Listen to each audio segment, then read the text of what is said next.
涼風吹水面，明月照海心，係 Christina 父親對漁村酒家嘅形容。遠離南丫島鬧區嘅小島餐廳，由上世紀70年代就開始經營。有遠見嘅父親一早就將碼頭買咗，令到酒家嘅經營可以更加隨性一啲。牆上面掛滿咗佢哋一家人嘅珍貴回憶，亦都見證住 Christina 結識世界各地朋友嘅時間。咁呢間漁村酒家咧就已經有52年歷史㗎啦。咁係由我爸爸媽媽開創嘅，咁去到我哋嘅第二代啦嚇。其實我哋呢度最主要都係做禮拜六日生意嘅假期生意咯。咁平日都有嘅，都有啲遊客嘅。咁因為我哋做咗52年咧，都有一班客底嘅。咁通常我哋都係lunch 咧，我哋就會開11點半啦。咁我哥哥其實我哥哥好早起身嘅，都會晨運飲下茶咁樣。咁就正式開鋪咧就係11點半啦，即係我哋招呼人客坐低啦。咁我哋平時咧就收4點半嘅。咁如果人客想話夜晚嚟食晚飯咧，咁就要48小時通知我哋。咁因為我哋要約人啊嘛。其實疫情過後咧，香港人都唔想夜㗎啦。咁所以即係我哋都收早啲啦。咁因為大家都有歲數啦，即係唔想咁搏命咯。雖然話係家庭式作業，但係唔少菜式咧都淨係可以喺漁村酒家揾到。其實咧出邊有嘅嘢我哋都有嘅，只不過咧我哋有一啲特色啲嘅嘢咧，咁就因為其實即係市場上邊魚蝦蟹都幾味，來來去都咁做法啦。咁我哋都有啲特別啲嘅嘢咯。咁特別係我二哥又中意四圍去試嘢，咁佢都將好多其他東南亞其他地方嘅國家嘅食材啊同埋意念啊都 fusion 咗喺佢嘅菜式裏邊咯。咁例如話一陣間我哋會試到嘅大雪菠蘿咖喱蟹啦。咁咖喱其實係我哋香港好特別嘅嘢嚟嘅。港式咖喱係糅合咗印度啦、英國啦、馬來西亞啦、新加坡啦。咁其實嗰道菜係我哥哥創嘅咯。咁最特別之處咧就係佢用咗本地嘅大雪菠蘿咯。咁我哋就地取材嘅啫。咁係我哋呢度啲鄉里種啊嗰啲大雪菠蘿嚟嘅。我哋將佢融入個咖喱嗰度咧，咁第一就係因為佢有果香啦。咁同埋佢個果香之中又有花香喎。咁所以我哋襯咖喱咧係有一個好特別嘅食法咯。咁一陣間你會試到咯。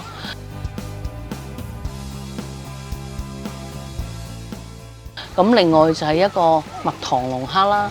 咁個龍蝦就唔係甜嘅，不過我哋其中咧係用佢配搭咗其他東南亞食材啦，例如啲香料啦，咁亦都會加時令水果啦。咁做出嚟一個好特別嘅效果嘅。咁點解會有呢一個菜譜？咁佢啟發自邊度咧？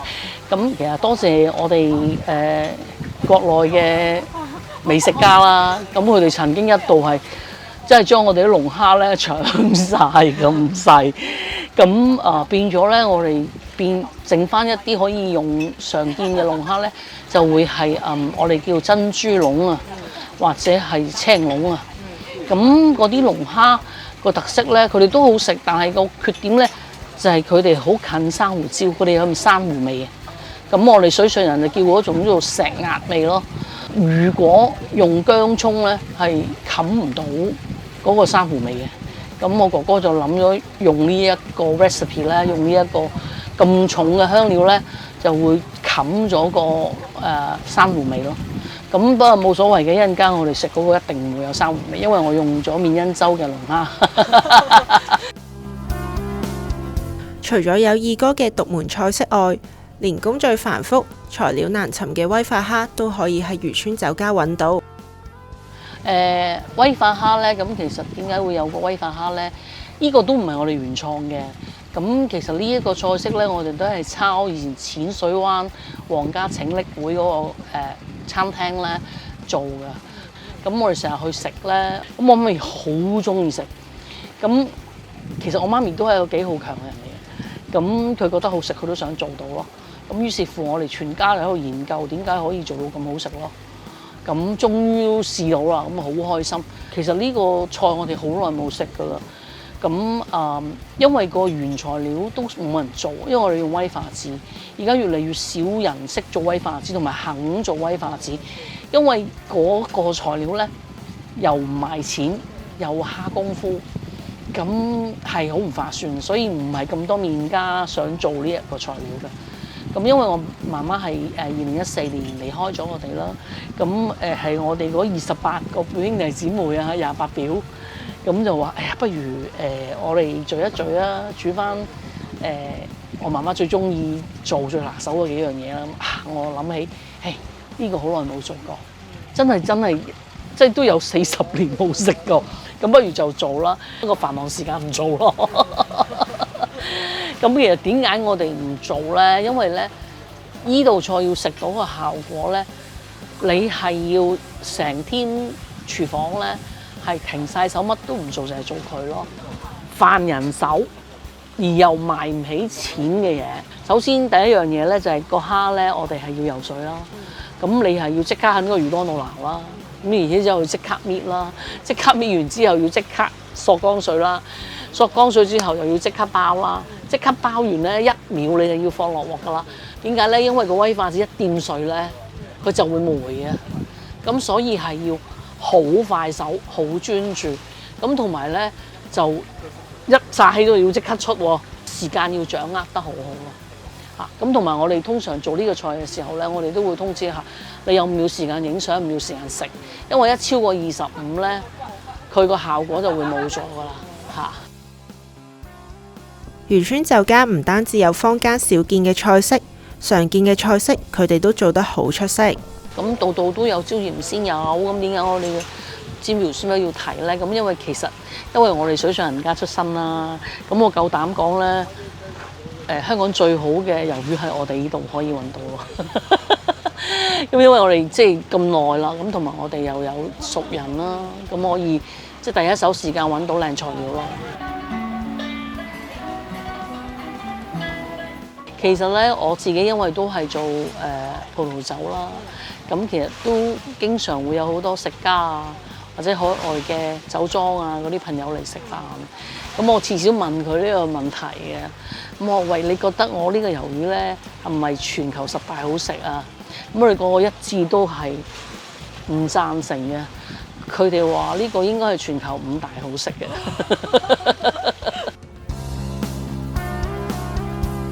由細到大都識飲識食，又廣結各界客人，所以 Christina 第一份工作就係去到世界各地買酒，所以對用酒嘅菜式亦好用心。咁我哋嘅牛油白酒蜆咧就同出邊有少少唔同嘅。咁首先第一啦，好多時候人哋話你啲酒飲唔晒啊，或者嗰啲酒擺壞咗，你愛嚟煮餸啦。其實我覺得咧咁啊對個食物好唔尊重。因為如果你嘅食材係靚嘅，係新鮮嘅，咁點解你要攞支壞咗嘅酒去煮佢咧？咁你係咪好嘥啲食材咧？咁所以我哋嘅牛油白酒蜆咧，我哋係用麝香葡萄酒做，即係唔係嗰啲壞咗嘅酒，係真係開一支新鮮嘅靚嘅 Moscato 葡萄酒、麝香葡萄去做。咁一陣間你食咗你會知㗎。有分別係。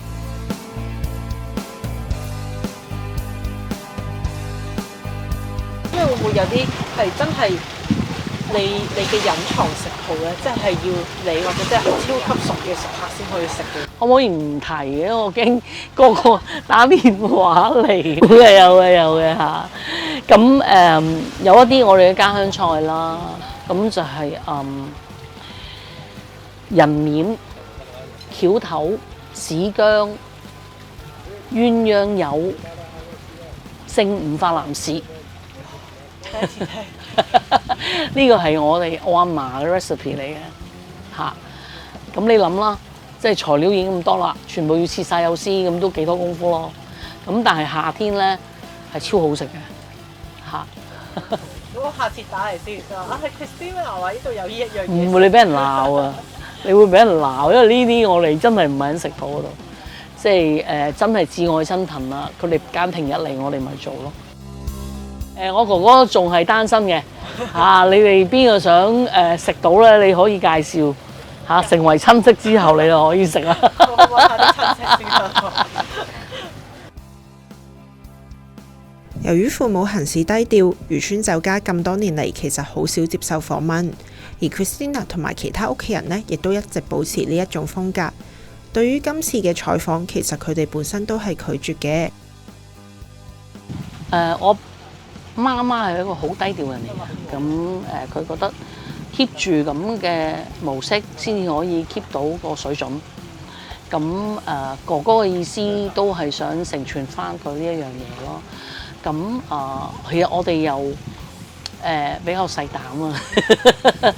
咁做咗咁耐熟客啦，咁都好多謝佢哋咁支持啦。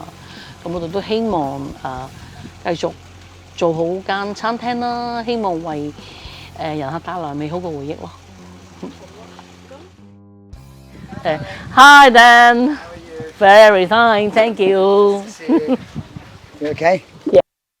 Thank you. You met my son? Your boy, yeah, hi, I've done many Christina. times, but Yeah. he's just come back. What's your name? I'm Louis. Louis, oh, Yeah, Nice, huh? he's been here for great. 2.5, I can 3 borrow weeks. him for a party. You know, Yeah. he's so tall. He's going back tonight. He's going back to actually Yeah. he's going to Bordeaux. Oh, Yeah. cool. 啲客人嘅關係係點樣咧？我見你哋頭先一嚟就，佢都嗌得出你個名嘅，嗌得出佢個名咁樣。哇！呢度好得意㗎，呢度有啲人客咧幫襯咗我哋4代㗎啦。咁由先咧一大幫人嚟玩啦，咁啊玩下越玩越少人啦，玩下得翻2個啦，跟住由2個之後咧，由2個開始變3個，3個變4個啦，跟住由撐台腳位咧就去翻入邊家庭位啦，咁都幾得意㗎嚇。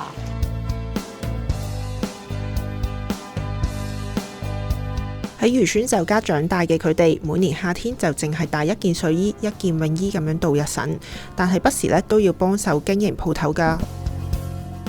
係啊，咁你可唔可以講下你嘅呢個歷史啊，或者故事一啲得意嘅嘢俾我哋聽？哇！有苦有樂咯。咁其實咧，我爸爸正如我正話喺船上面講啦。咁佢本身諗住買塊地啊，我嚟做製冰廠。咁但係其實係呢度冇自來水嘅。咁跟住我哋就諗住，算啦，起間度假屋算啦。咁然之後咧，我哋就經歷咗7幾年嘅山泥傾瀉咧。咁成間屋2/3俾泥石冚咗。咁我哋又要搶救翻間屋出嚟啦，咁亦都即係真係用晒㗎啦，積蓄都用晒啦。咁算啦，搞乜鬼嘅製冰廠啊？咁咪自己度假屋咯。咁因為我哋都中意玩水嘅，中意玩船嘅。咁我哋有一個碼頭仔咧，就係我哋自己揸潛七，咁就禮拜6日過嚟玩咯。咁諗唔到咧，原來呢度以前咧海灣咧冇咁多漁客啊，同埋個交通冇咁繁忙嘅時候咧，好多人嚟滑水，特別係啲海外僱員啦、外籍人士咯，咁佢中意玩快艇啦，同埋中意滑水啦，咁啊成日借我哋個碼頭上落咯，咁啊熟咗啦，咁又借水洗身啦。借下水洗身啊，不如借埋水飲啦，跟住又借埋飯食啦，咁次借唔得噶嘛，咁佢哋都好識做，放低錢，咁慢慢就越聚越多人，咁又佢哋食嘢又放低錢，然之後又要求，我下次嚟我想食呢個啊，咁啊 OK 啦，順便橫掂都係煮開啫，咁又 OK 煮埋你嗰份啦，咁樣，跟住累即下越聚越大班人，咁啊殺性就係變咗一個 restaurant。哇，其實〜我哋咧好中意靠住個海邊，因為唔知係咪水上人嘅 DNA 啦。咁但係呢個美麗嘅海景本身就係一個挑戰嚟嘅，因為每年5月至9月風季咧，我哋都好多嘢做。你而家目睹一切嘅戶外嘅嘢咧，我哋都要係2個小時之內咧。懸掛8號風球之前咧，全部咧就擺翻晒入去室內嘅。咁以前咧，我哋第一代咧個碼頭未係揾石屎做嘅，我哋第一代嘅碼頭好簡陋嘅。咁3個橋躉，咁啊橋躉兩邊就放2個切咗一半嘅樹幹鋪喺上邊，然之後打橫揼木板，咁就係條橋啦。咁你諗下咧，我哋咧打風嘅時候咧，成條橋要拆咗佢嘅。點解咧？因為如果你唔拆咧，你個橋咧俾大浪扯起嘅話咧，咁又好危險嘅。2條大木樁喎，咁你會撞到人哋嘅魚棚啦，或者係船噶嘛，你會破壞到人噶嘛。哇！咁好大工程。刺激啦，好刺激！你哋細個你哋唔知啦。嗰陣時仲有5號風球嘅，由5號轉8號期間咧，我哋就要將條橋拆好搬翻入屋嘅。好犀利啊！咁但係即係有苦又有樂嘅。咁我最感恩咧就係可能因為我貪玩啦，又中意嚟玩雜風啦。咁就因為有一陣晴一陣雨咧，間住咧你就會有彩虹啦。咁我最靚嗰次咧，我係見到咧呢度有5條彩虹，5條，好靚好靚。漁村酒家嘅日常主要就由兩兄妹打理，繁忙嘅時候呢，就會叫齊28表返嚟幫手。我哋每年天后誕咧，好多呢啲進香團啊，都好支持嘅。咁佢哋拜完神之後，隻豬肉要分噶嘛，咁嚟呢度分咯，咁嚟呢度食飯咯，好墟冚㗎，可以係300-400客㗎，嗰一日會做嚇。咁廚房就淨係得二哥一個人。唔止，咁要班晒啲老表翻嚟開工㗎啦。街坊係啦，咁多年冇搞過。我哋呢邊嘅天后誕係農曆嘅4月17，咁但係疫情之後都冇再做啦。咁可能係啲搞手年紀又大啦。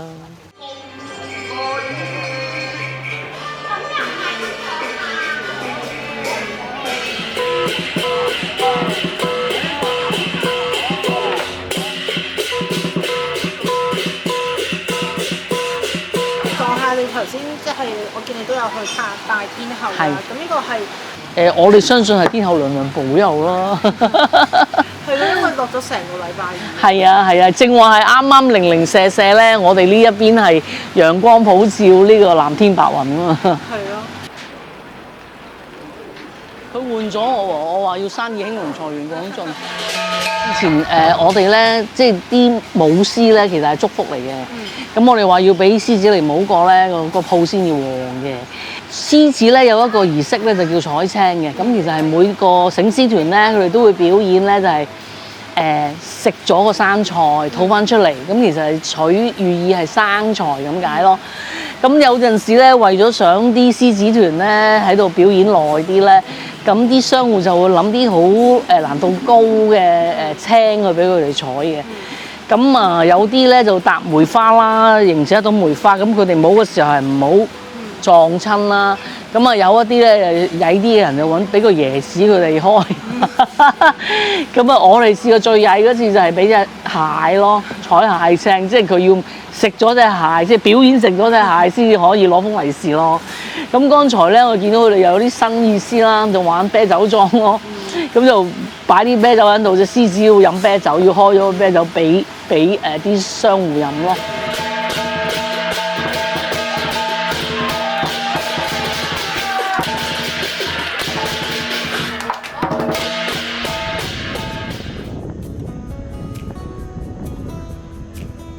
海風輕輕吹過陽光閃爍嘅海面 ，Christina 亦都喺度度過咗佢人生大半嘅時間。見到呢個世界好多，但係點解呢一度有啲咩嘢係令你咁滿足，要一路喺呢度做？第一，呢度係童年長大嘅地方啦，好多美好回憶啦。咁第二係爸爸媽媽嘅心血啦。第三咧就係話其實呢個地方咧見證咗香港好多嘅經歷咯。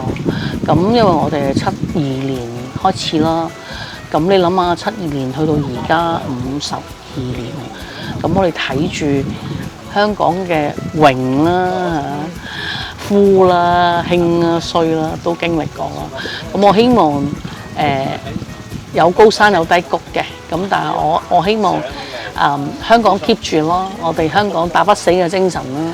咁好似我哋呢度經歷咗咁多個颱風，咁多個變遷，香港係有好多嘢值得我哋去保存同埋承傳落去嘅。